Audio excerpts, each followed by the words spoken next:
¿Qué tal a todos? Bienvenidos a una edición más de Entre Colegas de Birback. El día de hoy tengo el honor de contar con la presencia de un compañero y amigo, Luis Alberto Mota Tobar, quien también es representante en Birback. Y el día de hoy tenemos un tema muy interesante, que es el quién, qué y cómo se determina una mala praxis, para lo cual tenemos una voz totalmente autorizada, que es por parte del juez Arturo Ampudia Amaro. Les voy a leer una breve introducción de lo que ha hecho el juez y por qué estamos muy agradecidos de que nos está acompañando el día de hoy. Él es licenciado en Derecho por la Universidad Autónoma del Estado de Morelos, realizó estudios de maestría en Derecho Civil por la Universidad Autónoma del Estado de Morelos, efectuó estudios de maestría en Derecho Penal en la Universidad Latina Campus Cuautla, ha tomado cursos y diplomados en la Universidad Autónoma del Estado de Morelos, Suprema Corte de Justicia de la Nación e Instituto Nacional de Ciencias Penales. Cursó el diplomado en Derecho de Amparo, el de Atención a Víctimas, se ha especializado con talleres de actualización sobre juicio ejecutivo mercantil, actualización en Derecho Procesal Penal. Ha tomado cursos en Derecho de Amparo, Juicio Sucesorio, Sistema de Justicia Penal en México, Jurisprudencia y criterios emitidos por el Pleno y las salas de la Suprema Corte de Justicia de la Nación. Nuevo proceso penal acusatorio y oral, nuevos instrumentos legales contra la delincuencia organizada, destrezas de litigio oral, argumentación jurídica, marco jurídico de prevención y combate al narcotráfico y narcomenudeo, medidas cautelares, servicios previos al juicio, las reformas constitucionales de amparo y derechos humanos en la actividad jurisdiccional, derechos de la infancia en la impartición de justicia, análisis del Código Nacional, teoría del delito y teoría del caso, impartición de justicia con perspectiva de género y enfoque de derechos humanos a mujeres en situación de violencia, la ejecución de sanciones en el sistema acusatorio, entre otros. También ha sido ponente de diversos temas en el sistema acusatorio adversarial en el Tribunal Superior de Justicia del Estado de Morelos, en el Tribunal Superior de Justicia del Estado de Guerrero, en la Universidad Autónoma de Guerrero y en la Universidad Nacional Autónoma de México, así como en la Universidad Autónoma del Estado de Morelos. Es docente en diversas universidades en Morelos, Puebla, Guerrero y la Ciudad de México. Forma parte del claustro docente en la Escuela Judicial del Poder Judicial del Estado de Morelos. Participó como jurado en los concursos universitarios del sistema acusatorio adversarial realizado en el Estado de Morelos y en la Ciudad de México. Fue finalista en el concurso sobre la elaboración de sentencias con perspectiva de género en 2017. Es docente certificado por examen de la Secretaría Técnica del Consejo de Coordinación para la Implementación del Sistema de Justicia Penal. Fue secretario de Estudio y Cuenta del Poder Judicial del Estado de Morelos, juez menor en materia civil del Tribunal Superior de Justicia del Estado de Morelos, juez especializado en materia de juicio oral. Actualmente se desempeña como juez de control en el Distrito Judicial en materia penal en el Estado de Morelos, con sede en Jojutla, Morelos.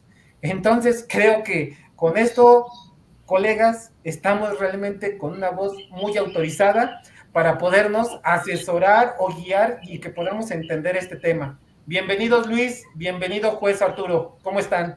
Osiris, muy buenas tardes. Gracias a la invitación a Luis, a quien tengo ahora el placer de conocerle ya en persona. Hemos tenido charlas previas por teléfono y vía mensajería, pero la verdad es un honor estar esta tarde con ustedes. Espero que la charla que tengamos les sea de utilidad y disipe muchas dudas, pero también que genere muchas inquietudes. Muchas gracias, juez. Muchas gracias. Gracias, Osiris, por la invitación. Digo, esperando por fin una oportunidad para poder participar con ustedes entre colegas. Y bueno, como bien lo mencionabas, ¿no? El juez Arturo creo que está muy calificado para platicar del tema que estamos a continuación por hablar. Y bueno, pues no le demos más preámbulo. Juez, pues el foro es usted. Lo escuchamos. Gracias, muy amable. Osiris, Luis y al foro en general. El quién, el qué y el cómo se determina la malpraxis. Hoy mucho del foro podría preguntarse, ¿por qué el médico veterinario zootecnista debería estar escuchando a un juez de entrada, ¿no? A un licenciado en Derecho y que además sea juez? Resulta, Osiris y Luis, hace 2 años tuve la oportunidad de aceptar un reto que lo vi como tal, una invitación que me hace la Federación Mexicana de Veterinarios o Tecnistas a formar parte del claustro en el primer diplomado de perito médico zootecnista en la primera generación, ya van en la segunda, y fue un reto porque pareciera que el médico del que menos quiere hablar es del abogado y el abogado a veces del que menos escucha es del médico. Pero esa relación, ese binomio que se dio durante el tiempo que nosotros estuvimos elaborando este proyecto junto con el doctor Gustavo que me invita, nos dio a conocer realmente que nosotros como abogados necesitamos conocer mucho más la función que ustedes cumplen y ustedes entender que muchas de las acciones que realizan día a día, pues implica a veces el riesgo de incurrir en alguna conducta que involuntariamente los coloque en la presencia de un juez. He preparado un material, pensaba proyectarlo, pero creo que será mucho mejor dialogar para que lo vayamos entendiendo. Al público les hago referencia, se va a quedar a disposición de la empresa que organiza para que puedan en un momento dado acceder a él. El enfoque más que clínico tiene que ser desde el punto de vista legal, porque quién determina una malpraxis, cómo se determina y al final de cuentas, cuál es el proceso que se lleva a cabo. Debemos partir por el tema que llamó interés o fue de interés para los organizadores. ¿Quién lo hace? Tenemos que partir de que hay una persona especializada con conocimientos técnicos específicos que conoce de la materia y nos va a dar a nosotros como juzgadores información que es necesaria para poder emitir una resolución. Me quiero referir al perito y en la función que el perito cumple, aquí nosotros tenemos que tener muchísima, pero mucha atención por las siguientes razones. De entrada, un perito en la impartición de justicia la concebimos como una persona que tiene formación, capacitación, conocimientos y experiencia en un ámbito técnico y ese testimonio va a coadyuvar a la resolución de conflictos en el ámbito ya sea administrativo o judicial, lo que nos botaría la necesaria pregunta. Para ser perito, ¿necesito algo en especial? Y la respuesta es no. Desde luego el foro me dirá en más de una ocasión, oiga señor juez, pero los tribunales tienen listas de peritos. Hemos escuchado que la función del perito no cualquiera lo hace. Y en esa parte tienen razón, no cualquiera lo hace, sino aquel que tenga conocimientos científicos específicos sobre alguna ciencia, arte, oficio o profesión. Por esa razón, cualquiera de nosotros, como médicos, como ingenieros, como arquitectos, como abogados, podríamos cumplir la función del perito. ¿Por qué? Esta función básicamente se basa en proporcionar información derivado del análisis que de manera técnica, independiente, ético y además responsable se hace sobre hechos y pruebas objetivas y tiene como finalidad suministrar información que ayuda a esclarecer un hecho o bien a dictar una resolución. De suerte tal que el perito puede cumplir varias funciones. El perito puede ser un consultor, es decir, aquel al que me acerco yo y le hago una pregunta porque quiero disipar una duda. Entonces se convierte en un consultor. Y no solamente lo hacen las autoridades judiciales, las administrativas, el propio ejecutivo. Cuando quiere la opinión de alguien, recurre al experto. Digo, un tema muy ad hoc, a moda, o que está de moda, recordarán quien ve la emisión mañanera de que la jefa de gobierno de la Ciudad de México, en relación a qué provocó la caída de una sección del metro, acudió a expertos, y estos expertos son peritos. Y no lo hizo para dirimir una controversia, sino para tener información. Es decir, en este caso la vertiente fue de consultores. El perito le da una opinión y, si se dan cuenta, no tuvo que ver con la resolución de un conflicto en el ámbito jurisdiccional o administrativo. El ejecutivo acude a ellos para llevar a cabo una consulta. Ejemplos como ellos lo hemos encontrado, por ejemplo, en el asunto de los 43 alumnos desaparecidos, para establecer cuáles fueron las causas de muerte. El ejecutivo se vale entonces de la opinión de alguien que tiene conocimientos específicos. Por eso podemos ser consultores.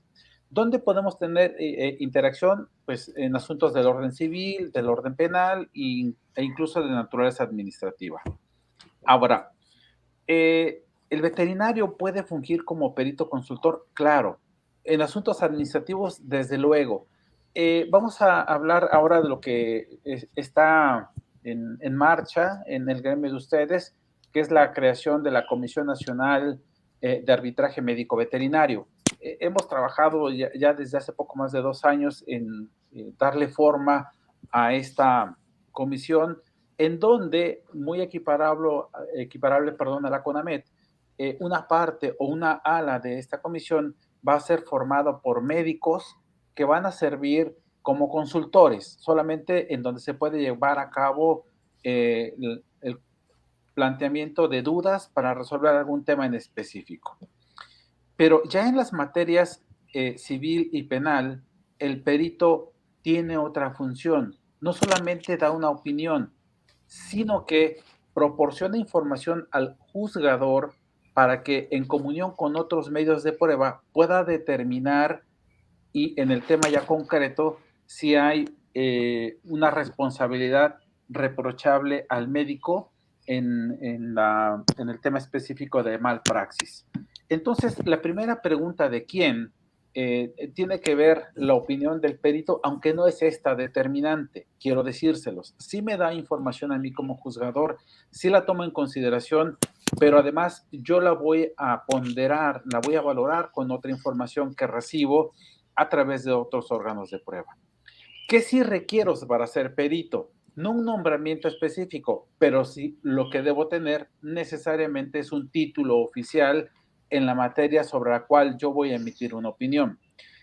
Pero siempre que la ciencia, arte, técnica u oficio sobre la que verse la pericia se encuentre debidamente reglamentada.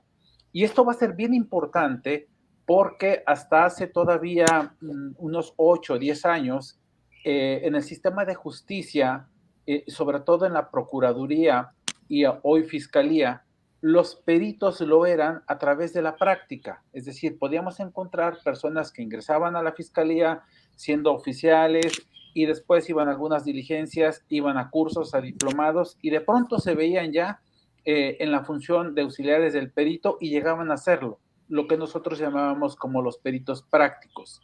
Y resultaba ser que no había hasta hace todavía 10 años en el estado de Morelos, y que puede ser un símil en toda la República, la carrera, por ejemplo, de licenciado en criminalística. Eso implicó realmente retos en la impartición de justicia, porque muchas de las actuaciones que la Fiscalía realizaba se basaba en los que ellos denominaban un perito en criminalística, que lo podía hacer un licenciado en Derecho, lo podía hacer un ingeniero, lo podía hacer un arquitecto, y bastaba el nombramiento que de ello le daba la Fiscalía. Pero a partir de que se reglamenta como tal la carrera de licenciado en criminalística, el que tenga que cumplir esa función, pues necesariamente debe ser un licenciado en esa carrera y tener el título y cédula profesional. Para solventar la duda de si lo requiere para ser perito en materia de medicina veterinaria y zootecnista, la respuesta es sí. De las pocas que desde inicio la ley reglamentaria estableció como aquellas que necesitaban título y cédula para su ejercicio. Entonces, ¿cómo usted nos acaba de mencionar de quién? El perito es la persona que va a auxiliar en la resolución de un conflicto. Ahora, partimos de lo que establece la ley reglamentaria del ejercicio de las profesiones.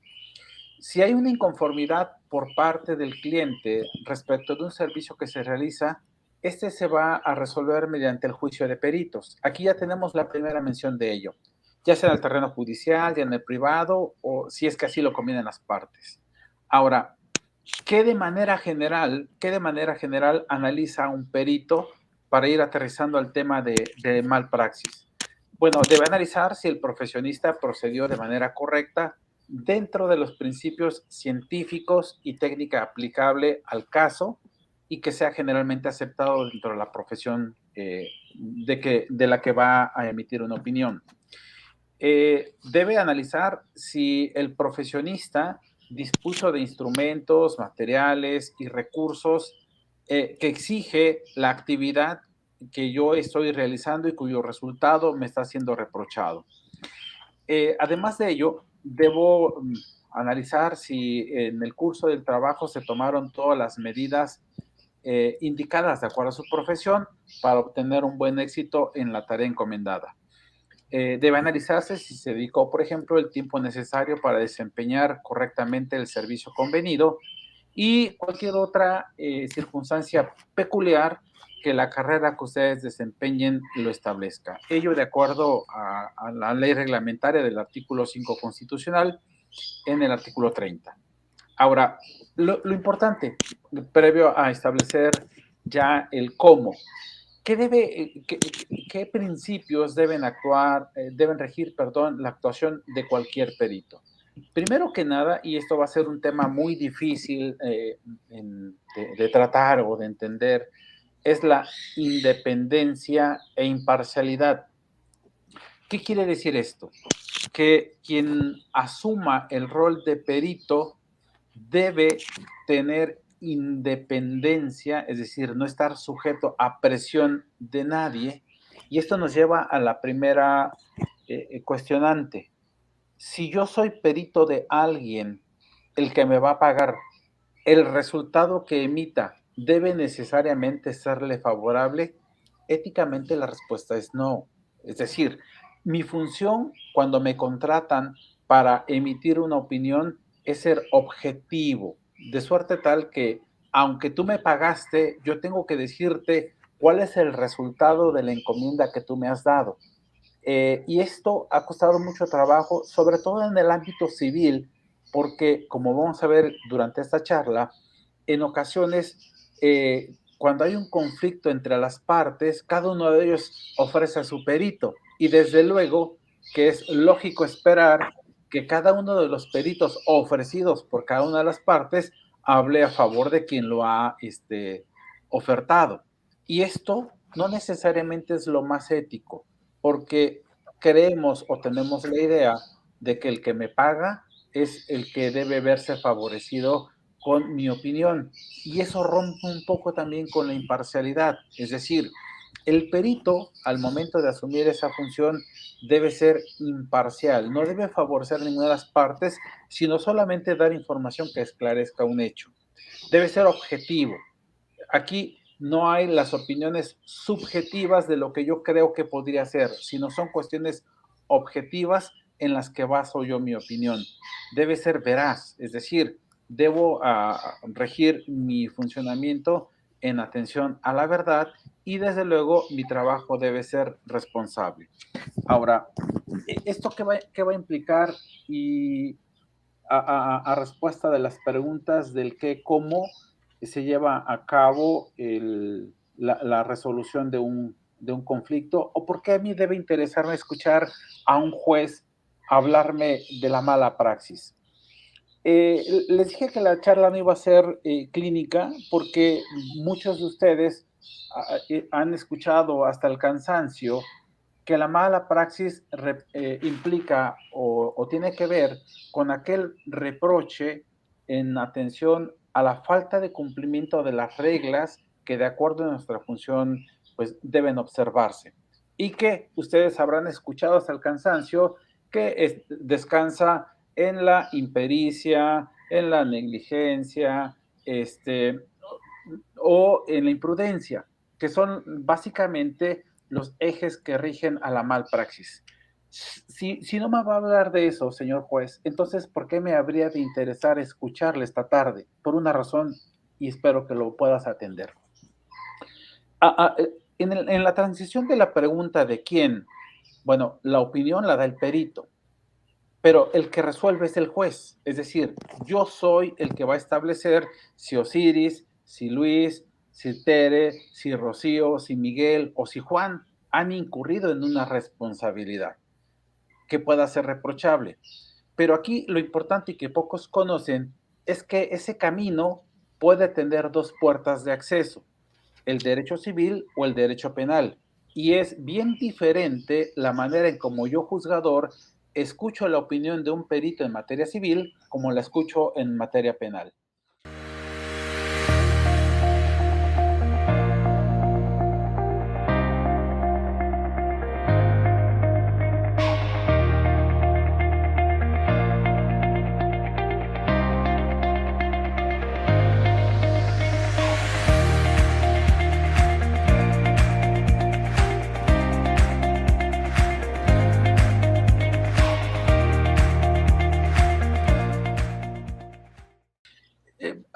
A ver, señor juez, esa parte me interesa porque fíjese que si usted dice que una misma conducta que me puede ser reprochable puede caer en el derecho civil o en el derecho penal, ¿qué hace o qué marca la diferencia entre uno y otro camino? Es decir, ¿qué llave es la que abre el derecho civil y qué llave es la que abre el derecho penal?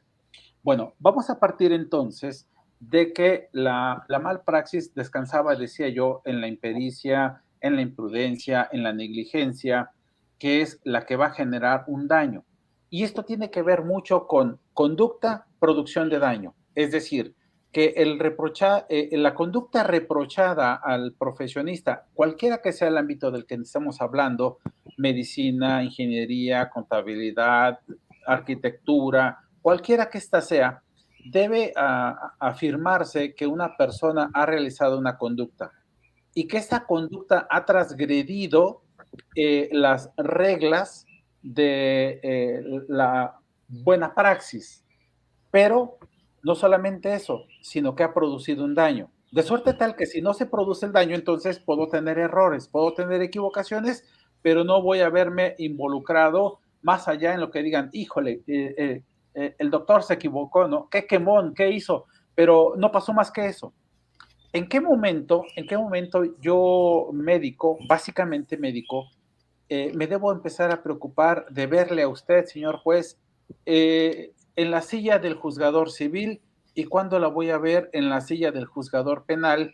Y puede eventualmente ser que yo lo vea en las dos sillas, es decir, que mi conducta implique que me demanden en la vía civil y que de pronto me vea yo inmerso en la vía del derecho penal.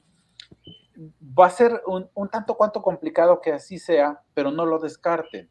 Y esto va a ser así, sobre todo cuando yo tengo una empresa. Me fue tan bien como médico veterinario que puse una clínica patentada y además tengo una tienda dedicada a la atención o clínicas dedicadas a la atención de animales, y resulta ser que empiezo a contratar personas, a médicos. Y puede yo que esté disfrutando del producto de mi esfuerzo, de mi dedicación, y me encuentre yo en mi casa descansando hoy tan tranquilamente, y de las personas que yo he contratado, alguna de ellas haya incurrido en un error que genere una culpa, y entonces resulte que el médico ocasionante del daño tenga que responder penalmente, pero yo en el ámbito civil. Y esto en el ámbito civil tiene mucho que ver porque, para ver las diferencias, puede que sin haber estado incluso en la ciudad, puede que no esté yo en el país, es más, puede que ni conozca al médico que la empresa contrató, pero sea responsable de ello. ¿Por qué? Porque he generado condiciones de suerte tal que o las condiciones fueron insalubres dentro de la empresa que yo tengo, que generaron un daño atribuible sí a quien lo realiza, Osiris, pero yo soy el propietario de la empresa y a mí se me puede reclamar en el ámbito del derecho civil, al médico en el ámbito del derecho penal, o incluso, porque eso también tiene mucho que ver, les decía al principio, con el desconocimiento que nosotros como abogados tenemos de la función que ustedes cumplen y muchas de las veces el desconocimiento que el médico tiene en relación a lo que nosotros hacemos como abogados. En ese desconocimiento mutuo, puede ser que yo, abogado, escuche el reclamo de un cliente, de un veterinario, que me diga que su animal fue mal atendido y se le produjo un daño, que en el peor de los casos es la muerte. Pero como yo, abogado, no conozco, entonces voy a derivar mi reclamo en el ámbito civil aduciendo que el Código Civil establece que aquel profesionista que con su actuar produce un daño debe responder por el daño ocasionado. Y aquí me va a abrir el primer punto de reflexión, porque en el ámbito civil también requiere un perito, pero este perito en el ámbito civil no tiene la misma función, no cumple la misma función que la que cumple en materia penal. Y voy a explicar por qué. Primeramente voy al derecho civil. Y sí hay reglas. La legislación civil establece que todo aquel que se dedica a una profesión debe responder por el daño ocasionado derivado de una violación, un deber de cuidado. Aquí tiene mucho que ver entonces con aquellos tres pilares que les decía: la impericia, la imprudencia o la negligencia. Aquí, en el ámbito civil, básicamente voy a estar hablando de impericias o de negligencias. Quiere decir que no tengo el conocimiento suficiente cuando hablo yo de la impericia, o puede resultar que teniendo el conocimiento no tuve el cuidado debido que me era exigible según la función que yo cumplo y produce un daño. Ese es necesario, debe requerirse para la procedencia de la acción civil la producción de un daño. Vamos, Luis, si te parece, a abrir la primera puerta, que es el derecho civil. ¿Cómo se identifica y qué es los escenarios que el juez ve? Veo a Osiris en un lado, veo a Luis Mota del otro lado, para que entiendan cómo funciona esto. Una persona, un usuario, acude a la clínica en la que yo atiendo, doy un servicio. Me voy a ir en este momento solamente a la función del médico veterinario.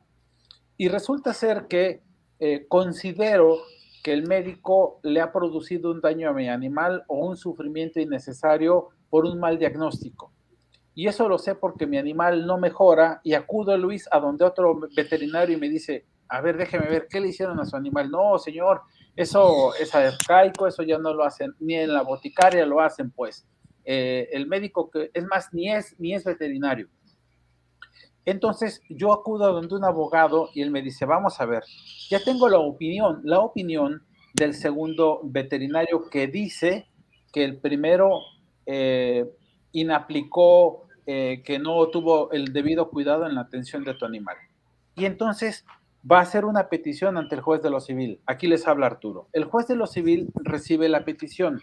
El reclamo, pues, que hace el usuario, yo la recibo y digo: tengo una, le llamamos demanda. Cuando se hable de derecho civil, Osiris, vamos a hablar de demandas. Y entonces yo le digo: una demanda no es otra cosa más que una pretensión. Es un pliego de peticiones que quiero me satisfaga la otra parte. ¿Qué hago, Osiris? Le digo a mi personal: ve a donde el médico y notifícale que tiene una demanda en su contra y que tiene días para contestar, porque si no, se va a tener por cierto lo que le están reclamando. Y entonces, Osiris y Luis, tanto el actor como el demandado tienen la oportunidad de ofrecer pruebas. Entre ellas, particularmente, vamos a hablar de la pericial en materia de medicina veterinaria y zootecnia. Y aquí vamos a partir, y les decía yo, la diferencia que tiene el funcionamiento de un perito en materia civil a la que tiene en el ámbito penal. Resulta ser ahora que tengo al perito, y es más, así se publicita, perito en veterinaria y zootecnia, o pongo afuera de mi consultorio, soy además de veterinario, cuento con un diplomado en medicina, perdón, como perito en medicina veterinaria y zootecnia. Y Osiris acude porque el abogado le dice, necesitamos demostrar, doctor, que esto no es verdad. Vamos a pedirle la opinión de un perito. Y es Luis aquí donde entra el perito. A diferencia del derecho penal, como lo vamos a ver más adelante, el derecho civil tiene reglas, que tiene que ser, vamos a hacer primero el ofrecimiento. Tengo que ofrecer al perito. Él tiene, después de ofrecer, tiene que aceptar y protestar el cargo, es decir, llegar al tribunal y decirle, yo sí quiero ser el perito de Luis y protesto mi leal desempeño. Y entonces el juez le dice, tienes 10 días para entregarme tu dictamen. De uno y otro, cada uno lo entrega y lo entrega por escrito. Lo firman, Luis, y dicen, yo, Luis, y hacen su estudio de mi leal saber y entender, y de acuerdo a la ciencia, a la experticia, analizado el asunto, determino del actor que el médico sí es responsable, y el del demandado que el médico no incumplió. Vamos a tener dos opiniones. Eso es, pero esperado. Y entonces el juez va a decir, tengo dos periciales, este que dice que no y este que dice que sí. Entonces voy a llamar a un tercero para que dilucide el tema, porque pues tengo dos opiniones y necesito una que al final de cuentas pues me esclarezca. Así funciona el derecho civil. Y resulta ser que los convocamos a una junta de peritos. Y quiero decirles tristemente, Luis, Osiris, que en un 90% de los casos, en materia civil, el juez ni siquiera ve a los peritos, no los ve. Es decir, ¿por qué? Porque en la audiencia solamente van y ratifican. Claro, los abogados les pueden preguntar, pero quien califica las preguntas que pueden hacérsele es el juez a través del secretario de acuerdos.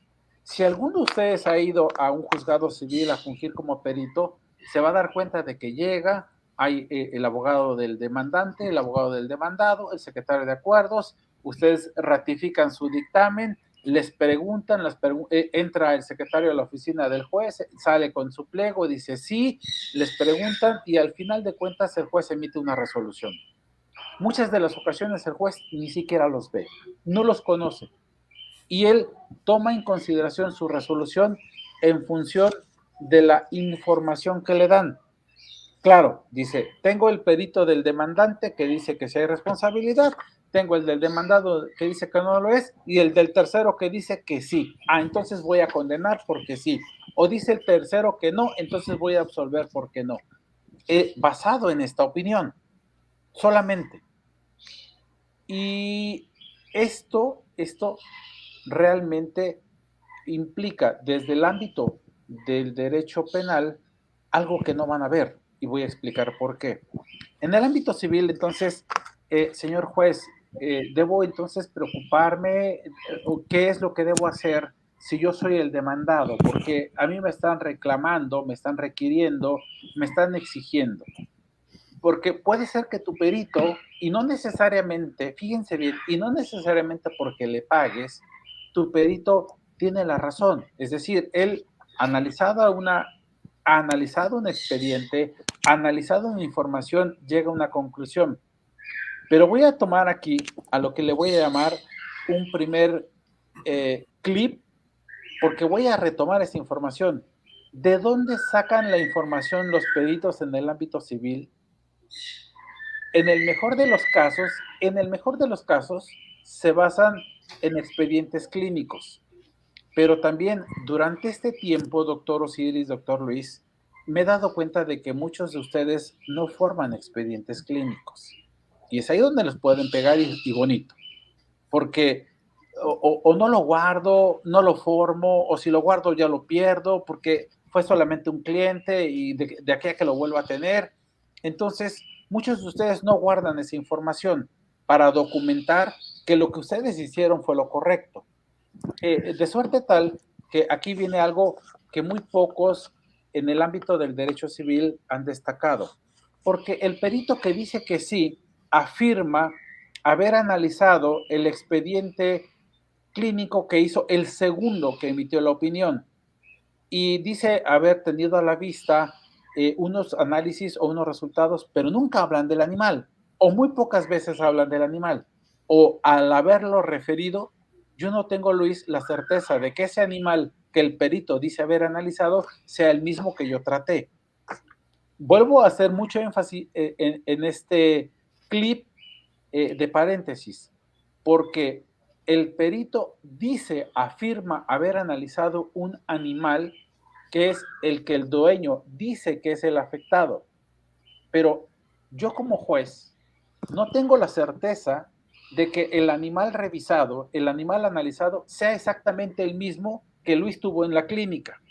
¿Por qué? Porque en el derecho civil no tienen ustedes lo que nosotros llamamos en el derecho penal la cadena de custodia, que no es otra cosa más que un registro que tiene como propósito validar la identidad, o nosotros le llamamos la mismidad de un objeto. Es decir, que aquel que tuvo en la clínica Luis Mota es el mismo que analizó Osiris Rivera. Yo debo tener la certeza de que esto es así. Y ahora voy a explicar. Si el asunto, en cambio, derivara en un reclamo del derecho penal, porque además eso sí ya debe empezarnos a preocupar como gremio, en la mayoría de las entidades ya están acogiendo una figura que se llama el maltrato animal o la crueldad animal. Y hay varias formas, según las legislaciones de la Ciudad de México o de las entidades federativas. Todavía no llega a una legislación federal, todavía no se incluye en el Código Penal Federal el maltrato animal como tal.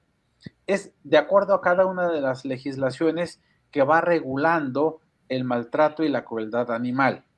Y aquí nos llevaría mucho a la pregunta de qué es un animal, cuál es la definición que debe darse, si es el ser sintiente, si es el sensible, porque vamos a ver que hay definiciones que encontramos en los códigos penales o inclusive en la Ley de Protección de los Animales de la Ciudad de México y que a veces parece ser la misma, pero no lo es. A diferencia del derecho civil, aquí es algo bien importante, Luis.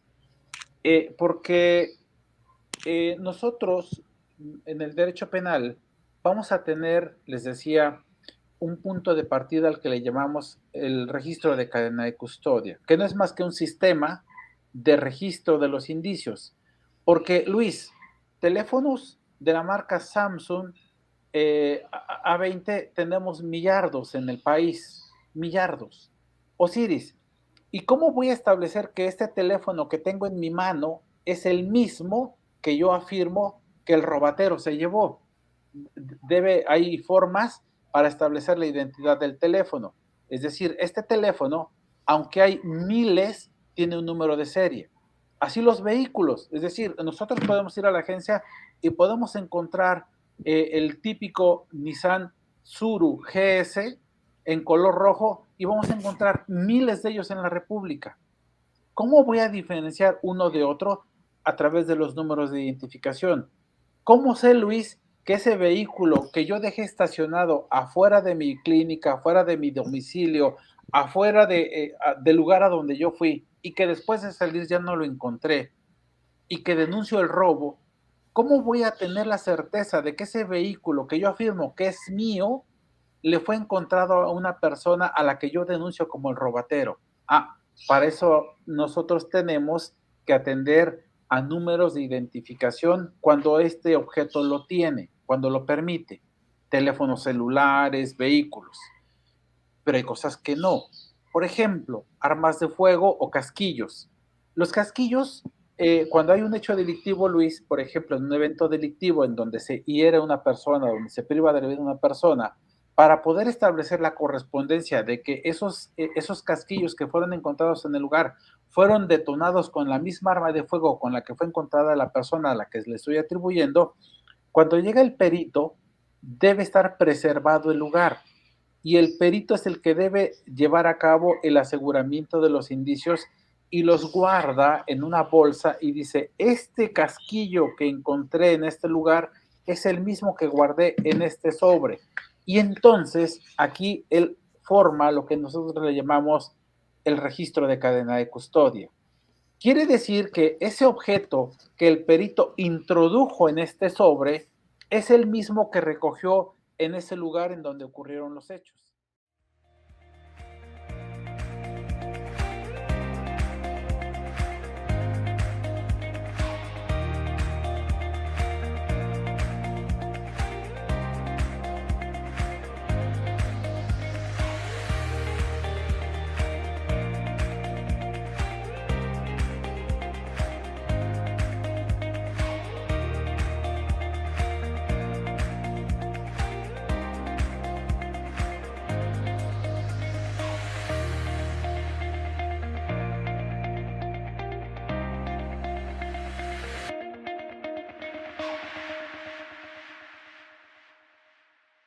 Y lo va a validar a través de la firma que haga y tiene la obligación de asentar dónde, cuándo llevó a cabo el registro y el levantamiento de ese indicio.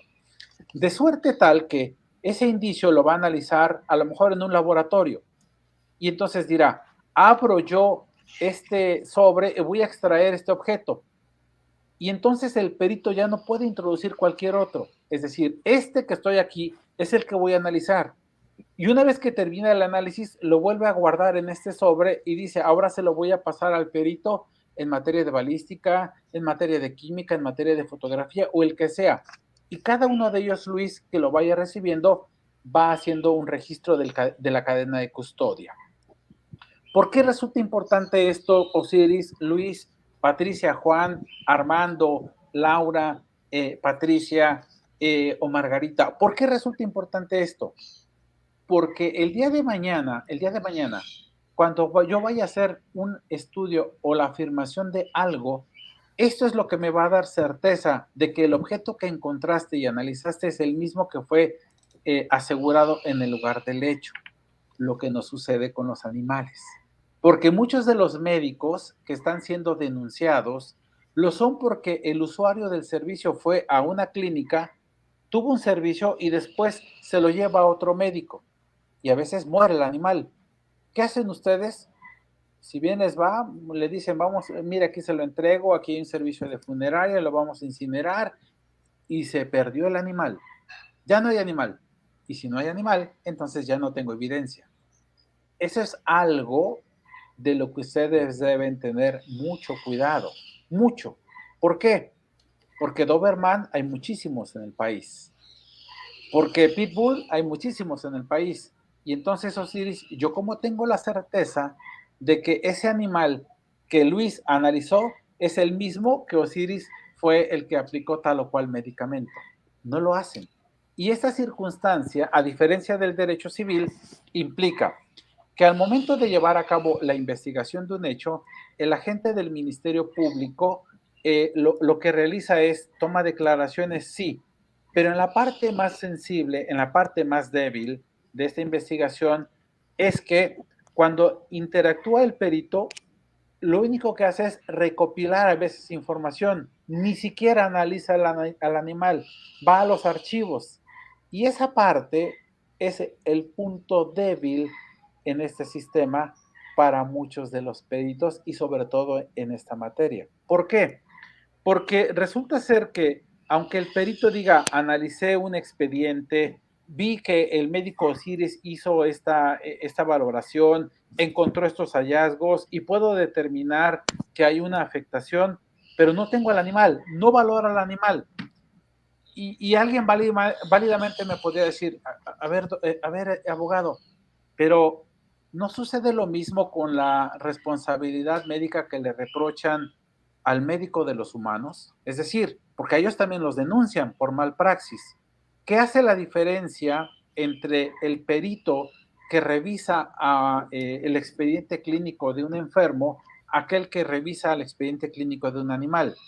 Hay una razón bien válida, Osiris, porque puede ser que la persona que ha sido atendida por el médico humano pierda la vida e incluso sea sepultado, pero la identidad de la persona es diferente a la identidad del animal, porque hoy día hemos visto al animal todavía como una cosa. No es lo mismo que una persona pierda la vida que un animal la pierda. Porque si yo, Arturo Ampudia, voy a atención médica a una clínica, se forma forzosamente un expediente clínico, aunque sea la única vez que me atiendan en ese lugar. Y se registra todo lo que pasa, todo lo que hacen. Y al final de cuentas, si Arturo muere, el hospital tiene la obligación de dar aviso a la autoridad ministerial para determinar si la causa fue natural o hubo algo más que implicara la muerte de esta persona. Todo esto se registra y para poder dar sepultura al cuerpo de Arturo Ampudia se requiere la autorización del oficial de registro civil que tiene que verificar esa información. Si se establece que no fue una muerte que pudiera derivar de un delito, entonces lo va a autorizar. Ustedes dicen, es una muerte natural. Ok, bueno, era natural que se muriera. Después de todo lo que le pasó, era bien natural que lo hiciera. Pero puede ser que yo familiar de la persona, del paciente, diga, a mí me parece que el doctor Matasanos obró mal. Hubo algo que complicó o incluso me lo tuve que llevar de la clínica grave a otra donde finalmente murió. Y resulta ser que le encontraron estas evidencias y ustedes en los expedientes clínicos lo hacen. Ahora, ¿podría ser lo mismo con un animal? Sí. ¿Podría haber dejado unas tijeras? Sí. ¿Podría haber dejado yo unos apósitos? Sí, claro, puede serlo. Pero entonces, ¿qué diferencia hay, señor juez, en ese camino que en donde, como usted acaba de destacar, no hay el registro, por ejemplo, de cadena de custodia? Bueno, las características que se describen en el expediente clínico de una persona no son las mismas que se describen en el expediente clínico, si bien nos va, que hace el médico veterinario. Por eso la primera prevención que les hago a ustedes cuando hablamos de esos cursos es hagan sus expedientes clínicos, protéjanse, porque si no, el día de mañana pueden tener problemas. Hagan las cartas de consentimiento informado. ¿Por qué? Porque le tengo que decir al paciente, aquí en este caso, el humano, él me da el consentimiento o lo recabo de quien puede tenerlo. El problema con ustedes es que a veces lleva el animal el niño, que es el dueño de la mascota, o al que se lo regalaron, o lo lleva cualquier otra persona, no necesariamente el dueño de la mascota. Y entonces, a veces no hago más que decirle, oiga, requiere esto, ¿me autoriza? Sí, bueno, entonces gracias. Pero no lo documento, lo que no sucede con la medicina legal. Ustedes a veces se confían mucho de esto, se requiere esto, ¿me lo autoriza? Sí. Y entonces cuando viene un problema, Osiris, el médico lo he escuchado decir, es que se lo dije, no te preocupes, me da gusto saber que se lo dijiste, muéstrame la hoja del consentimiento informado.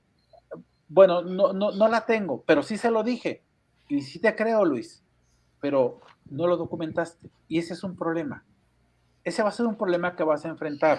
Ahora, como perito, vamos ahora a la función del perito. Osiris, Luis, son los médicos veterinarios que se han dedicado, que han tenido interés por el derecho y dicen, ahora me voy a dedicar a la pericia porque la plática del juez me llamó la atención y me voy a dedicar a ser perito. A diferencia del derecho civil, quito ahora el clip, a diferencia del derecho civil en donde haces tu dictamen por escrito y lo ratificas en el juzgado, aquí no haces esto. Si haces el dictamen, si lo haces por escrito y lo presentas ante el Ministerio Público o se lo entregas al defensor si es el caso.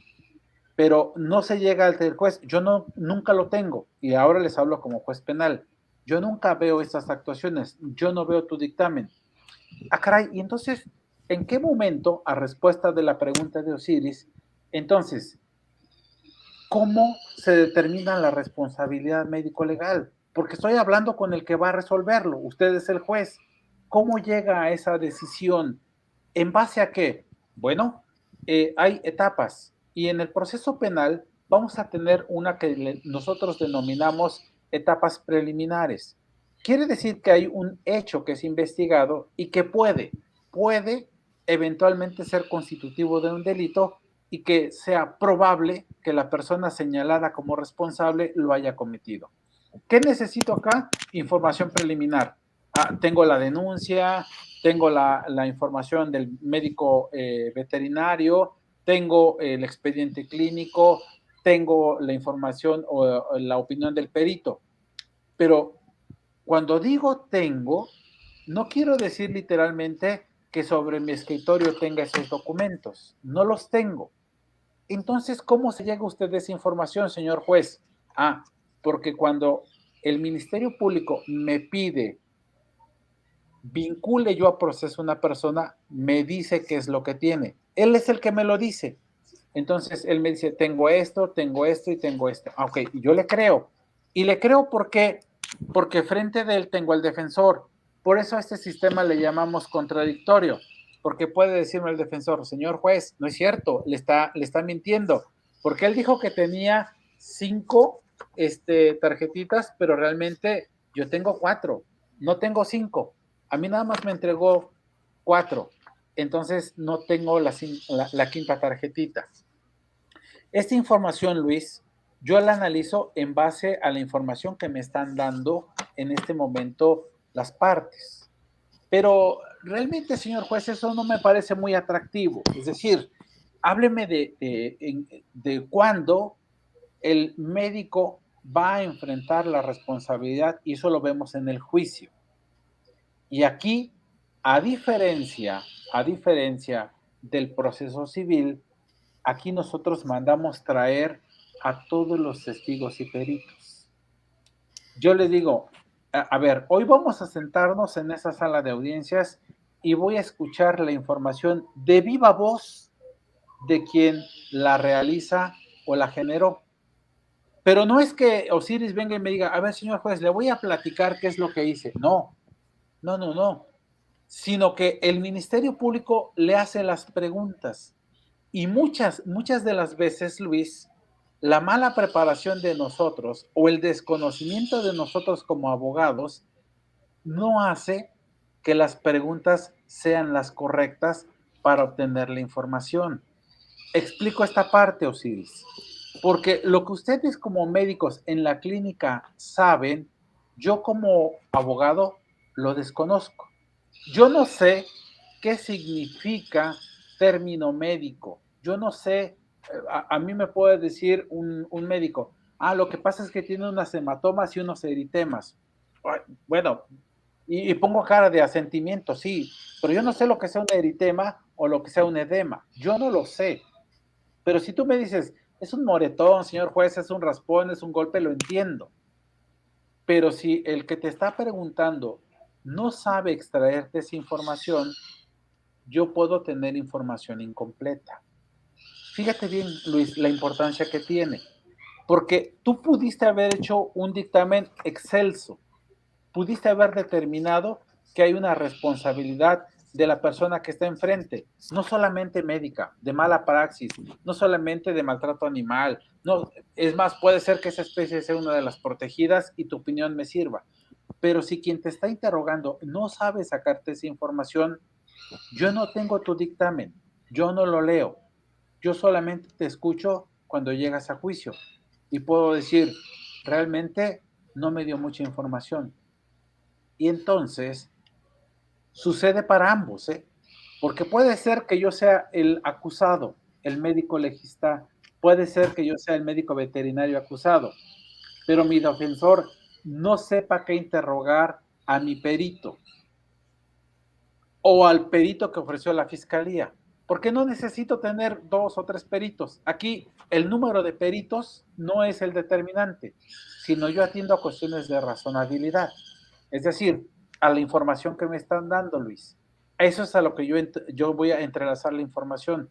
Osiris, de suerte tal que uno de los eslabones más débiles, muy débiles en el derecho penal, es que los peritos en medicina veterinaria zootecnista no hacen el registro de cadena de custodia. Y es ahí donde le pegan, para que el foro me lo entienda. Pudiera ser que a Arturo Ampudia le reprochen el robo de un vehículo automotor propiedad del doctor Luis Mota. Es más, me detuvieron en posesión del vehículo del doctor Luis Mota. ¿Qué hace la policía? Un error, lo manda al corralón. Y entonces el perito que designa la fiscalía va al corralón, pide al encargado que le abra y dice, voy a ver si aquí hay huellas que le puedan corresponder a Arturo. Y a lo mejor las va a encontrar, Osiris, pero la defensa dirá, déjeme ver, ¿ese vehículo estuvo preservado? No. Entonces, como cualquier persona pudo tener contacto con él, entonces lo que tú encontraste ya no tiene eficacia. Y aunque el perito me afirme, es que mire, encontré en la portezuela derecha unas huellas que tras el análisis le corresponden a Arturo Ampudia. Sí, pero cuando la defensa pregunte, oiga, perito, ¿y dónde hizo usted el análisis de esas huellas que tomó? ¿O de dónde tomó esas huellas? Del vehículo. Y dígame, ¿dónde estaba el vehículo? En el corralón. Ah, caray, ¿en el corralón? ¿Estaba resguardado por la policía? No. Ah, entonces ya cualquier persona pudo haberlo tocado. Es decir, contaminó la evidencia. A eso es a lo que me refiero, Luis. Cuando no tenemos el cuidado de hacer el registro de cadena de custodia, tu resultado ya no tiene eficacia. Explico para que lo vayamos entendiendo. Resulta ser que se denuncia que afuera de mi consultorio hubo una riña y hubo una persona lesionada. Ah, perfecto. La policía fue, hizo el aseguramiento y encuentra 3 indicios balísticos. Fíjate, la policía llevó a cabo un cerco en ese lugar, no permitió que nadie llegara hasta que los peritos arribaran, Luis. Y entonces, una vez que el perito arriba, le dice al policía, te entrego la escena del crimen. Ah, perfecto. Entonces el perito dice, lo recibí de este policía en estas condiciones, ya llevé a cabo mi rastreo y encontré estos indicios y los enumera, los embala y hace la cadena de custodia. Pero fíjate, Osiris y Luis, que al día siguiente la encargada de limpieza de la oficina estaba riendo y dice, ah, caray, ¿qué hay acá? Hay una pistola. Ah, caray, oiga, doctor, aquí afuera de su consultorio hay una pistola, a ver, tráela. Y ya la trae, ah, caray, pues ayer hubo un pleito. Háblale a la policía y es más, no, yo voy mejor y guardo la pistola, es más, la guardo y voy a la policía y le digo, oiga, ¿qué cree? Ayer encontré una pistola fuera de mi consultorio que puede estar relacionada con el pleito que hubo afuera de mi veterinaria. Ok, esa arma ya no tiene ninguna eficacia. ¿Por qué? Porque no tengo la certeza de que efectivamente haya sido encontrada en donde se dice que lo fue. Luis, sucede lo mismo con los animales. Cuando se habla de maltrato animal, cuando se habla de crueldad animal, cuando se habla de responsabilidad médico-legal en la mala praxis, ese es el aspecto del que deben tener mucho cuidado. Porque cuando lleguen conmigo, es muy seguro que la defensa, la que sepa claro, la defensa les pregunte, oye, ¿y dónde analizaste ese animal? Platícame. No, pues lo fui a ver a la casa de mi representada. Ah, caray. Entonces, yo no sé si en ese lugar el perro que tú revisaste haya sido el mismo que Osiris Rivera tuvo en su consultorio. Sí, es un Doberman, claro, pero Doberman, ¿sabes cuántos hay? Millardos en el país. Es más, era el Firulais. ¿Tú sabes cuántos Firulais hay en el país? Millardos. Yo no tengo la certeza de que ese animal que tú revisaste haya sido el mismo que el doctor Luis Mota atendió, del que le estás reclamando esa falla que tienen. Esa es la gran diferencia que nosotros tenemos, doctor Osiris, doctor Luis, en el derecho penal y en el derecho civil. Por eso, a preguntas en ese escalón que llevamos, Osiris, de cómo se determina la mala praxis, yo lo que necesito tener como juez es información que me revele que hubo imprudencia, que hubo impericia, que hubo negligencia. Sí, pero eso lo has escuchado muchas veces y en muchas pláticas. Pero lo que yo voy a analizar es cómo se determinó esa imprudencia y esa impericia. Y en el cómo se determinó, importa mucho en cómo analizaste. Y si yo sé que ese animal que tú revisaste o esa muestra que tú dices haber analizado no tiene el respaldo de la cadena de custodia, tu información se vuelve poco fiable. Y entonces, para mí, lo que tú digas, por muy experto que pueda ser, puede no tener ninguna eficacia. Y no es una cuestión, Luis, atribuible a ti, sino a la forma en cómo se obtuvo esa información. Y eso se da porque el que te está ofreciendo, porque el que lo está desarrollando no conoce lo que nosotros como juzgadores debemos tener. Y entonces, Luis, puede que a la inversa, si tengamos enfrente a una persona que haya actuado con imprudencia, con impericia, con negligencia, pero este error en la forma de cómo recopilé la información haga que yo, el que te habla, el juez, diga, la información es insuficiente. No tiene respaldo. Y entonces no venga la responsabilidad penal que te reprochen. Por eso, Osiris, por eso, Mota, el día de mañana, si el foro que me escucha tiene un problema de esta naturaleza, lo primero que tienen que ver con su abogado es, se recopiló la cadena de custodia, porque si no se hizo, entonces ya tienen un paso adelante. Y esto ha servido en muchas de las ocasiones que hemos tenido charlas con diversos foros aquí en Puebla, en Veracruz, en la Ciudad de México, es que los foros de veterinarios han empezado a cambiar la forma en cómo van a llevar a cabo los procesos de actuación. Ahora el médico sabe que por lo menos debo tener el consentimiento informado. Ahora saben que debo llevar un expediente. Ahora saben que lo debo conservar. Ahora saben que si voy a actuar como perito consultor, debo hacer un registro de cadena de custodia. ¿Para qué? Para que yo dé certeza al origen de la información que voy a ir a proporcionar a un juzgado, al juzgado penal. No son las mismas reglas que tenemos en el juzgado civil que las que tenemos en el juzgado penal, porque en el juzgado penal no vas a ratificar tu dictamen, me vas a exponer a mí qué fue lo que hiciste, y aquí el riesgo es que el que te pregunte no sepa. Yo no te voy a preguntar, yo solamente te voy a escuchar, Luis. Las preguntas las va a hacer a quien le interesa que el juez escuche esa información. Aquí no hay tercero en discordia. Osiris, puede haber un perito de la fiscalía, la defensa puede llevar un perito y pueden tener información encontrada, uno y otro.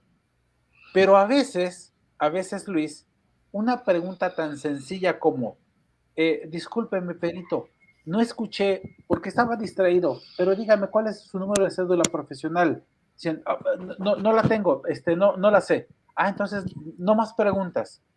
Y eso ya no requiere más, porque yo sé que el que me está hablando no tiene la calidad del perito. Entonces, toda la información que me haya dado no tiene ninguna eficacia, ninguna. Puede ser que, en el caso que ustedes manejan, Luis, puede ser que le quieran reprochar a su representado un delito contra la salud porque lo encontraron en posesión de medicamento que está regulado. Ok, pero ¿sabes qué va a venir el perito? Va a venir un biólogo a hablarte de que esas sustancias de las prohibidas. Mi amigo, necesitamos aquí a un químico, no un biólogo. No cualquier perito puede venir y hablar sobre los efectos o las sustancias. O puede ser que me diga un médico veterinario zootecnista, no, pues sí, es que el medicamento le produjo una afectación al riñón. Discúlpame, ¿qué eres? Yo soy médico. Ah, no, olvídate, necesitamos aquí un especialista. Entonces, esa situación, Luis, esa situación, Osiris, aquí en el ámbito que yo manejo, sí requiere esa especialización. Y yo vengo a escuchar la opinión de quien, a través de las preguntas que le formulan, me va a dar información. Y eso respondería a la tercera de las preguntas, el cómo llega el juez a esa determinación a través de la información que percibo. Pero esa información tiene reglas, Luis. Si no las sabemos producir, y les he decidido en otros foros, y ahora sí coincido mucho contigo, Osiris, de que esta información detona en mucha otra más que requeriría con todo gusto pláticas, porque a mí sí me interesa que ustedes ahora se vayan informando. ¿Por qué? Porque les he dicho, la información la pierdo de tres formas: al momento de recopilarla, al momento de ofrecerla y al momento de desahogarla.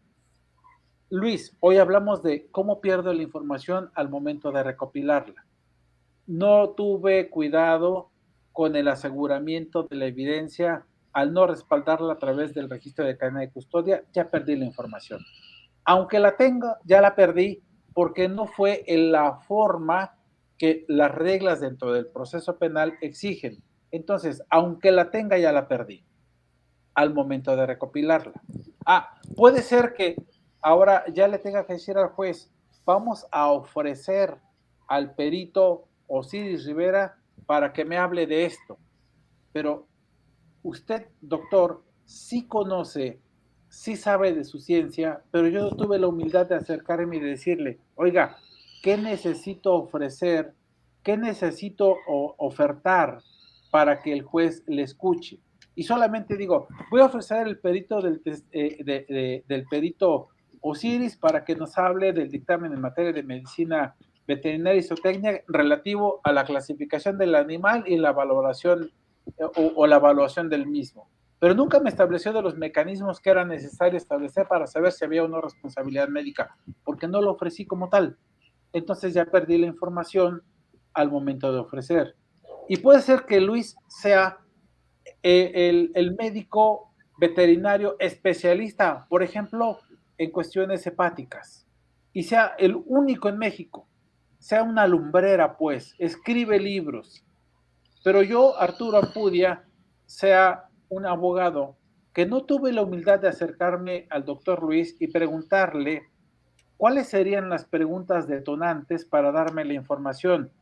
Y entonces, ante el juez solamente le pregunté su nombre, su ocupación, a qué se dedica, qué hace, cuántos dictámenes ha hecho, y no sé extraerle la información necesaria para que él explique, porque lo sabe, qué detonó la muerte del animal que tenemos enfrente. Y él es el experto para hacerlo, pero no le supe preguntar. Entonces ya perdí la información al momento de desahogar el medio de prueba. Y Osiris, aunque tengas la razón, no la demostraste. Y va a ser demoledor lo que les diga. En materia penal, no gana el que tenga la razón, gana el que la demuestra. Y esa forma de demostrarla, doctor Luis, tiene mucho que ver con la función del perito. Porque puedo haber sido responsable de una negligencia, Osiris, pero el Ministerio Público no la demostró. Entonces voy a ser absuelto. Puede ser que no haya tenido culpa, Luis, pero mi abogado no supo demostrarla. Y entonces voy a ser sentenciado. Es tan cruento como lo que escuchan. Un juicio lo pierde o lo gana no el que tenga la razón, sino el que demuestra tenerla. Y esa forma de demostrarlo en el sistema que yo manejo es a través de las pruebas. Y las pruebas no son, como en el juicio civil, no son documentos. Aquí escucho a las personas y las personas vienen y me dan la información. Y entonces yo digo, hoy vino Juan, vino Pedro y vino Luis. Luis es el experto, pero vamos a ver la información que él me da con qué se relaciona.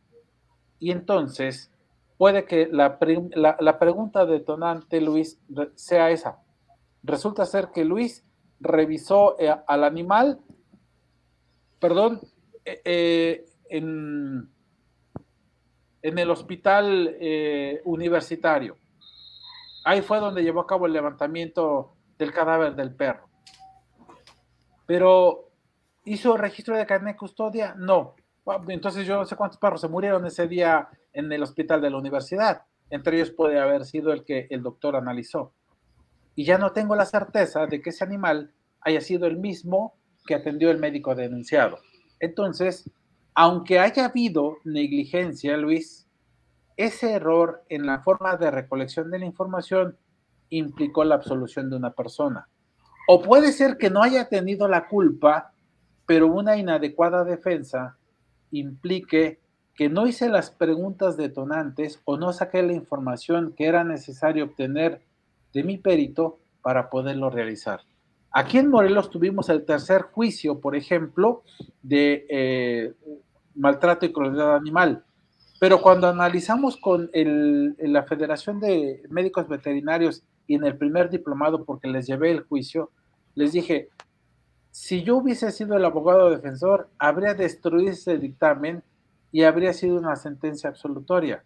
Pero como el defensor no supo, condenaron a una persona por maltrato o crueldad animal.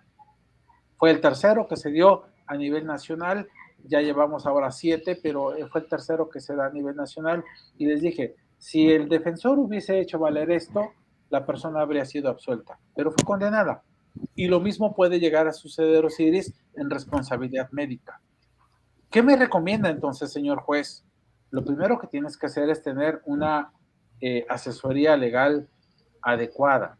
Híjole, ¿y cómo yo sé cuál es la adecuada? Es un riesgo, eso es una verdad.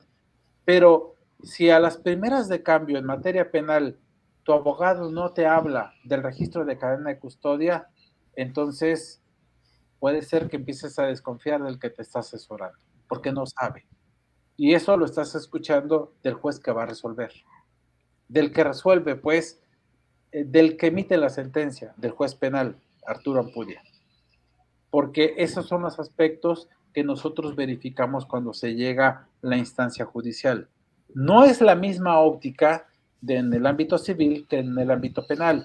Les voy a dejar, Osiris, este material, dije, lo voy a querer proyectar, pero me parece que no, me parece que más bien eran a través de esta charla enfocada, vean las diapositivas y si tienen dudas, Osiris, si les puedo dejar mi correo y decir, miren, no hay ningún inconveniente. ¿Qué no hago, Luis? Por la función que cumplo, no te puedo orientar. Si hago mis charlas, claro, defino en el gremio, tengan cuidado con esto, porque eso es lo que yo analizo. Sí, se organizan cursos por parte de la federación, por parte de colegios de veterinarios. Sí, ahora tenemos una plática con un ramo de la industria farmacéutica y aplaudo yo esa iniciativa, Osiris, porque le das a conocer, como lo veremos ya en una parte específica, y te ofrezco llevar a cabo esa charla, porque a veces ustedes como médicos veterinarios manejan medicamento que es controlado y a veces se nos hace fácil adquirirlo, suministrarlo o prescribirlo cuando hay reglas para hacerlo. Y ha habido ocasiones en las que puedo yo ir a la industria farmacéutica y decir, dame tanta dotación, y puede que sin saberlo lleve yo en mi maletín, mucho más cantidad de la que la ley me permite, y que si no tengo yo el registro necesario, no cuento yo con las recetas que me exige la Secretaría de Salud, entonces puede que yo me vea en la necesidad de ver de frente al juez Ampudia en un asunto de naturaleza penal, y sería lamentable. Entonces, sí, aplaudo mucho, Luis, esta iniciativa que ustedes tienen de empezar a difundir la cultura del derecho en el ámbito de mis funciones. Y si les parece, les ofrezco en esta gama una charla que es precisamente la responsabilidad médico-legal del médico veterinario zootecnista, la mala praxis, los delitos en particular en los que puede verse inmerso un médico veterinario.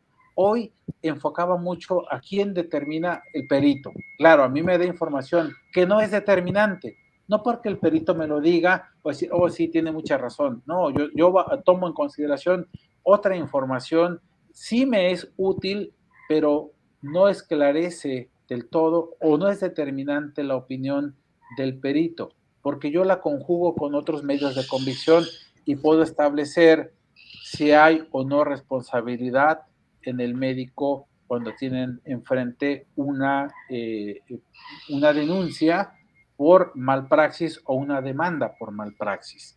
Entonces, quise enfocar en este primer encuentro, doctor Luis, doctor Osiris, la importancia que tiene el perito, pero el perito que actúa con ética, con responsabilidad, alejado de la parcialidad. Tenemos que ser imparciales. Y sé que es difícil para ustedes decir, oiga, señor juez, fíjese que sí me contrataron para ser perito y no, la verdad es que mi compañero sí tuvo la culpa, pero ¿deberé decirlo así cuando el que me contrató me pagó? La respuesta ética es sí, la respuesta profesional es sí, porque hay otro problema además, porque si empiezas a falsearme a mí, entonces puedes ahora tú incurrir en el delito. Ya no solamente a aquel a que se lo atribuyeron, ahora puedes resultar tú inmiscuido en la comisión de un delito. Es delicado, pero no imposible incursionar en este tema. Y yo he creído que la materia penal todavía en el ámbito de las funciones que ustedes cumplen es muy rescatable, porque les digo, la fiscalía tiene mucho ese problema, sobre todo en la materia que ustedes manejan.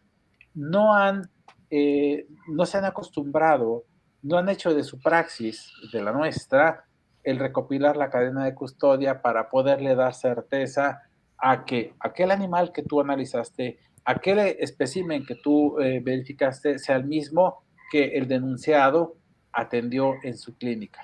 Y por eso hay mucha tela de donde cortar en esta materia. Por eso me pareció importante, Luis, en este primer acercamiento que tenemos, el darte un panorama general que ya se puede ir particularizando en materia civil, en materia penal, en responsabilidades en las que pueden incurrir en la práctica profesional, que no solamente son estas, ¿no? Pueden verse involucrados en otros delitos por otras razones que no tienen que ver con la malpraxis. Hoy le enfocamos a esto, pero créanme que yo celebro mucho que la industria Virbac ahora se preocupe por darle esta información pues a sus clientes, ¿no? Porque diría una comunicadora, es información que cura y que a veces nos salva de muchos problemas en los que nos podemos ver inmersos. Si tienen alguna duda, Luis o Siris, con todo gusto las podemos empezar a responder. No, pues definitivamente todo lo que nos comentas nos da un panorama increíble, juez Arturo, porque pues primero de entrada infinitamente agradecido contigo por toda esta información. Creo que ayuda a fortalecer, a profesionalizar más algunos servicios, algunas situaciones que se desarrollan con todos los colegas. Este es un programa que se ve a nivel nacional y que incluso algunos colegas de otros países también lo van a empezar a ver o que lo pueden ver y que también deberán de adaptarse a las situaciones legales que cubran dentro de su país, pero definitivamente es algo que no teníamos en la percepción, por lo menos en lo personal lo puedo decir, o sea, la percepción que ahora tengo es muy diferente y que realmente hay que ponernos a trabajar en esta situación porque cada día todo es más exigente con los clientes, las situaciones, estamos más expuestos todos ahora y de la forma de protegerse, creo que a manera de resumen de lo que tú nos platicaste es llevar un control adecuado de expedientes y de la información que se debe de estar manejando. Digo, creo que lo platicaste muy claramente, por mi parte no tendría dudas, al contrario, quiero aprovechar y tomarte la palabra para este compromiso de poder tener una segunda y tercera emisión dedicadas a situaciones muy puntuales, pero de verdad muy agradecido, juez Arturo Pudier. No, al contrario, Siris, créeme que yo he encontrado en el gremio de los veterinarios, realmente lo digo de todo corazón, es un gremio muy noble. La verdad es que he tenido la oportunidad de conocer a excelentes profesionistas de toda la República. Los he visto en diferentes ocasiones y pues cursos a los que hemos coincidido. Y aplaudo mucho esa preocupación que tienen ya un grupo de veterinarios para atender pues precisamente lo que puede implicarles en la praxis que ustedes realizan. Y veía, por ejemplo, en ocasiones que tuve la oportunidad de ir a Veracruz, que muchos de ustedes son eh, estafados, porque la expresión así lo tendría que ser, estafados por abogados que sin escrúpulos, sin tener conocimiento, los engañan, los asustan y a veces ni siquiera atienden el asunto que no podría o no debería tener mucha implicación, o por el contrario, aquellas que debieran tener atención no la atienden, y la verdad es que eso los deja pues, expuestos en muchas de las ocasiones. Escuché más de una ocasión de asuntos donde decía, realmente no era tan grave, y he escuchado a compañeros de ustedes decir, he desembolsado lo que no tiene idea de dinero, y sí me lo imagino, pero les he dicho, realmente no tendría tanta trascendencia. Y por el contrario, he escuchado también asuntos en los que desafortunadamente han sido engañados, han sido desatendidas, asuntos que deberían darse y que desafortunadamente no se atienden, y les ha generado mucho más problemas de los que deberían realmente tener. Entonces, creo que ese es un primer paso, Luis, Osiris, que podríamos, pues, desencadenar en charlas para su gremio, que al final de cuentas me parece, pues, en lo noble que lo son, tener información que les ayude, pues, a hacer mucho más llevadero su trabajo. Bajo perdón, bajo este contexto, por ejemplo, cuando estaba empezando yo a preparar el tema, y bien lo comenta, juez, creo que como gremio a veces estamos muy desinformados sobre qué hacer cuando llega un dueño o un tutor a decirnos, bueno, ¿sabes qué? Maltrataste a mi paciente, tuve esta situación. Y cuando estuve preparando el tema, veía mucho en YouTube, en las redes, todo, mala praxis, y siempre el dueño de mascota, siempre el tutor, es que pasó esto, mi perro, demando, pero nosotros como gremio muchas veces no sabemos qué actuar o cuáles son los primeros pasos.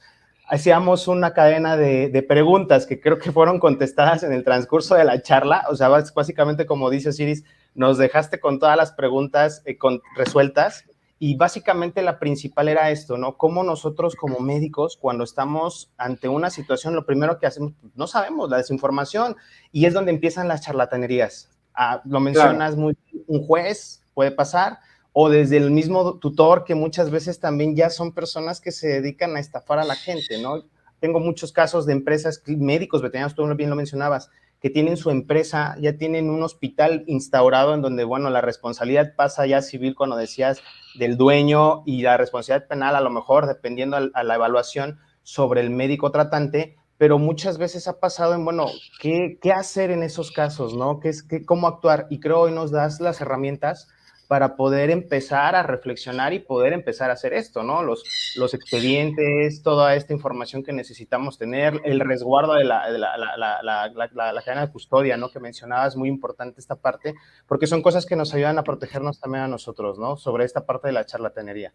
Al final del día, pues creo que ha sido un tema muy importante, y a lo mejor yo nada más tengo una pregunta que pudiese yo, sí, que me salió en esta charla, y es, bueno, me queda la parte del perito, y la parte donde tú mencionabas que, o yo entendí, la parte del perito veterinario puede ser cualquier profesionista que esté ligado hacia, digamos, el tema, que en este caso estábamos hablando en medicina, y yo me quedo con el tema de, bueno, o con la duda más bien, yo, Luis Mota, por ejemplo, si soy especialista tengo una especialidad en neurología, o me enfoqué en esa parte, y el caso que me pide un colega o una persona una segunda opinión, y va enfocada a neurología, ¿yo puedo fungir como un perito, o sea, así como médico veterinario, como perito dando una opinión, o sí puedo yo en un juicio dar esta opinión y tenga un peso específico? Sí, fíjate, es importante que lo refiera, porque más de uno me va a decir, oiga, pero hay listas de peritos. Yo he visto que hay listas de peritos en las fiscalías, o incluso en los propios tribunales, y yo no estoy inscrito en ninguna. Fíjese que no me ha interesado, no he tenido esa preocupación, pero ahora que has surgido esta plática, me llama la atención. ¿Qué puedo hacer yo en este caso, señor juez, para poder fungir como perito, o requiero algún nombramiento en específico? Les decía, la respuesta es no. Entonces, vamos al supuesto que usted acaba de referirme. El asunto requiere una opinión dentro de la propia medicina de un neurólogo. Y resulta ser que la fiscalía ofreció la pericial de medicina legal, y quien lo va a hacer es un médico general. fíjense, un médico, porque normalmente sucede así, es un médico general que tomó estudios, diplomados o especializaciones, pero no tiene, quito especializaciones, tomó cursos como médico legista. No es, o es más, tiene la especialidad de médico legista, pero no es neurólogo. Y aún así hacen opiniones y llegan a resultados. Pero usted, Luis Mota, el neurólogo, analiza ese dictamen y va a decir, este tipo está perdido, o sea, no sabe ni siquiera de lo que está hablando.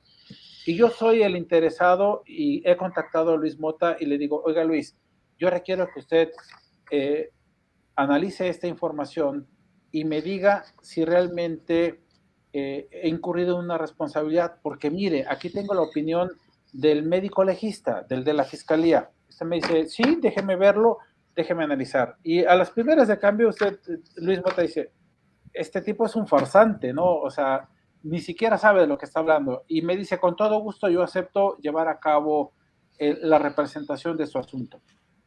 Y resulta ser, Luis, que el asunto llega al conocimiento del juez. Yo soy el juez.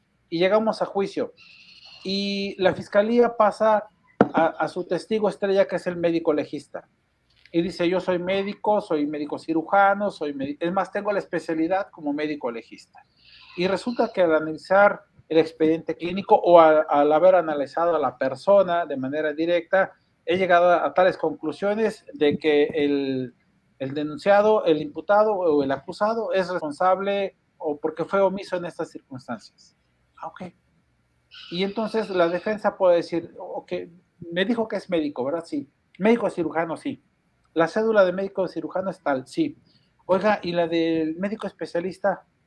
Bueno, tengo un diplomado como médico legista y fíjese que fui acá, fui al INACIPE, fui a la UNAM, tengo 40, fíjese, tengo 40 diplomas, pero ninguna especialidad. No, ninguna, no. Ok. Entonces, yo acusado, al momento de ofrecer a mis testigos, ofrezco al doctor Luis Mota. Y Luis me va a decir, mire, yo soy médico, además tengo la especialidad en cirugía y además la subespecialidad en esto. Y mis números de cédula profesionales son del médico esta, de la especialidad esta y de la subespecialidad esta. Y resulta ser que al analizar, primeramente, el dictamen del médico legista, yo encontré esto. El médico no tomó en consideración esos factores que son determinantes y yo pongo mucha atención. Digo, caray, tengo la opinión del médico cirujano y tengo la del neurólogo. No necesito un tercer dictamen porque yo digo, aun cuando de todas las pruebas que la fiscalía me presente me diga que el denunciado es responsable porque el médico legista lo dice, pero tengo el médico que es especialista, Luis Mota. Pero oiga, le va a preguntar a la fiscalía, ¿usted es perito? Yo soy médico especialista.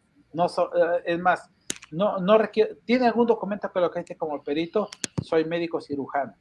El perito lo es aquel profesional que tiene conocimientos específicos que son necesarios para un arte de ciencia. O sea, por eso les dije o inicié esta charla. Para ser perito necesito algo, un nombramiento, la respuesta es no. Pero claro, para hacerlo, para tener decía al inicio Osiris, la autoridad profesional para hablar del tema, y nosotros le llamamos experticia, es qué es usted, qué estudió, pero además, qué otros estudios tiene en relación a ello. ¿Sabe qué? Soy, además de médico cirujano, soy especialista con esta subespecialidad. De suerte tal que la opinión que usted me dé va a tener mucho mayor peso que la que me dé el médico cirujano general. Así es como funciona, Luis. Entonces, no requiero que venga un tercer perito y me diga, no, es que ni Luis ni Osiris, la verdad la tengo yo, ¿no, Juan? No, aquí no funciona así. Aquí no, porque llega el tercero, voy a hacerle caso al que diga el tercero. ¿Qué caso tiene entonces escuchar la opinión de los expertos? No. Entonces diría, cada quien manda uno y al final siempre la respuesta la va el tercero. No. Aquí nosotros analizamos esta información. han creído, Luis y Osiris, que la experticia se da en función del número de actuaciones que han tenido. Y yo he escuchado a médicos legistas que me dicen, uy, yo emito como 40 dictámenes por turno. Yo digo, pues debe ser como los del doctor Simi, ¿no? Porque si atiendes finalmente a 40 pacientes en un turno de 8 horas, ¿qué haces realmente? O sea, se confunden. No por el número de dictámenes que emita, quiere decir que tengas más experiencia. Pero si una psicóloga me dice, yo emito como 8 a 12 dictámenes mensuales, yo voy a decir, la doctora los atiende, es decir, tiene mucho mayor cuidado en lo que está realizando. Entonces, ese concepto también ha sido confundido, Osiris y Luis, porque no, el número de dictámenes que emitas te va a dar mayor respaldo, pero sí la experiencia que tú tengas, Luis. Tú me vas a decir, no, y además he tenido a mi cargo la especialidad de neurocirugía en la universidad. He sido presidente del colegio de cirujanos y además neurocirujanos. Yo digo, el tipo que tengo enfrente sabe, entonces lo voy a escuchar con atención. Pero si viene el otro y me dice, bueno, es que terminé la facultad de medicina, que es más respetable, y me aventé 40 diplomados, cursos, talleres, pero ninguna especialidad, entonces no me crea mucha convicción lo que tú me digas. Muy bien. Así es. ¿Alguna otra duda que tengamos? Pues de mi lado, claro. ¿no? Pues yo encantado de haber interactuado con ustedes, de dar este primer acercamiento, y de corazón les ofrezco, Osiris y Luis, las ocasiones en que sea necesario charlar entre colegas para que ustedes vayan creando desde luego esa conciencia en su gremio y vayan haciéndose de un lado temores innecesarios, pero vayan teniendo atenciones cuando sí las tienen, ¿no? Para evitar finalmente pues una sorpresa o decirse, no me quita el sueño, no hay ningún problema, y esto lo escuché de un juez, porque eso creo que tendría que ser lo más importante. Definitivamente. Estamos de verdad muy agradecidos contigo, juez Arturo Ampudia. Luis, gracias por acompañarnos en esta edición, en tu debut. Te va a tocar agua. Sí, lo creo, amigo. Tradición. Y continuamos con el compromiso, pues de verdad te agradecemos. Yo lo asumo con todo gusto, vuelvo a repetir, porque encuentro en ustedes un gremio al que me parece son nobles y además requieren interactuar un poquito más con este lado que yo manejo. Así es. Muchísimas gracias. Pues, colegas, nos despedimos de esta edición. Agradecemos el tiempo de todos y cada uno de ustedes. Saben que pueden hacernos llegar todas sus preguntas en la caja de comentarios. Pueden contactarnos directamente. Muchos de ustedes nos conocen. Y, bueno, nos despedimos el día de hoy. El doctor Luis Mota, el juez Arturo Ampudia, su amigo Ciri Rivera. Que estén muy bien. Gracias, colegas.